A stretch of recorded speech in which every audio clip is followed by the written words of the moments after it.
So, in talking about buying horses and looking for horses, I see a lot of people who have gone out and bought a horse that is not suitable for what they want, and I believe people often don't spend enough time on that initial stage of looking for a horse. I think people possibly think that purchasing the horse is the cheapest part of the deal. Which it's not. Getting the right horse is not cheap by any stretch. Getting the right horse is a lengthy process and can cost a few dollars, definitely. So, one of the things I really recommend people do is they take somebody with them who's more experienced, somebody who's been around horses, but they have to be a little bit careful about who they take. Very true, very true. There's a few golden rules that everyone can learn when they go to look at a horse. First of all, you have to be honest with yourself and know your limitations and know your knowledge. And if you don't have enough, by all means put your hand up and there's your first battle won. If you can put your hand up and say, I don't know enough, get someone to come and help you. That's in the business, that knows what they're talking about, that look at the horse from different aspects. If you can get that person, you're doing really, really well.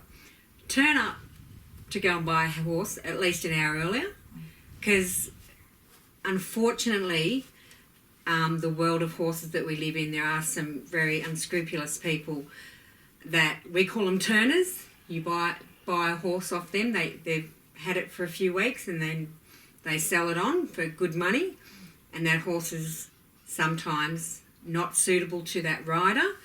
So then it becomes a very dangerous situation. I know, Michelle, you said in your line of work as an educator, as a saddle fitter, I see it quite a lot.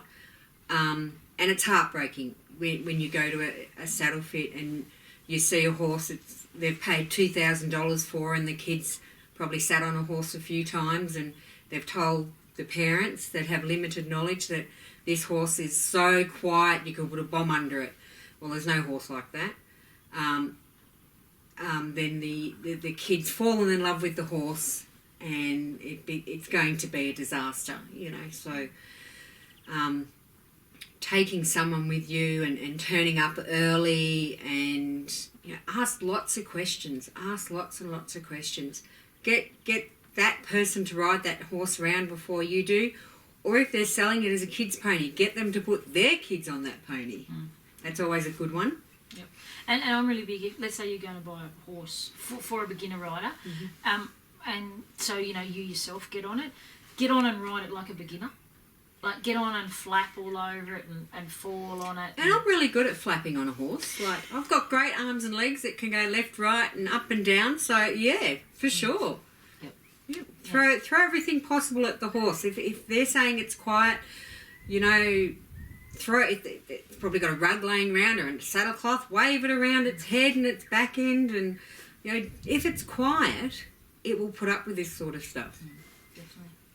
So, and then you get the horse home. People get the horse home, and I always advise them that they then should start.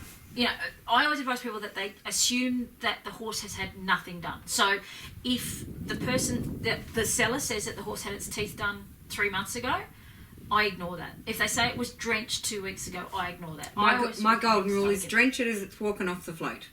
Yep. As it arrives on the property or your adjustment, wherever you're having your horse, drench it as it's walking off the float. Yep. It's not going to make any difference to the horse if it was drenched last week or 3 months ago. Drench it as soon as it comes off the float. Yep.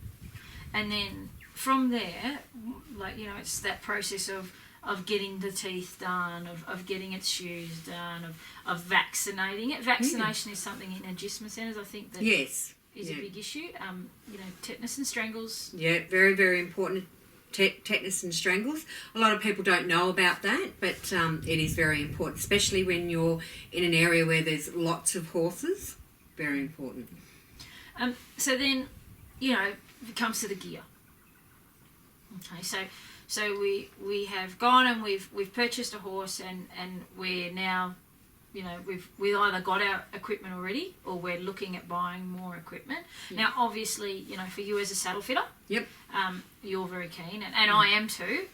you're very keen to see that the people have correctly fitting equipment Yeah. from the start. Yeah, very, very important. You've got to give that horse every opportunity to be comfortable, as well as your rider to have every opportunity to be comfortable. And that doesn't necessarily mean you have to go out and buy a new saddle. As a saddle fitter, I see lots and lots of kids and new horses, and someone's loaned them a saddle, or they've got a saddle that's been in the family, and we can adjust a lot of those saddles. Some of them we can't, but there is a lot of saddles that we can adjust with flocking or risers or a saddle press. We can open and close the gullet or change the actual gullets. So it doesn't necessarily mean you have to go out and buy all new gear. Quite often we can change the gear that you've got.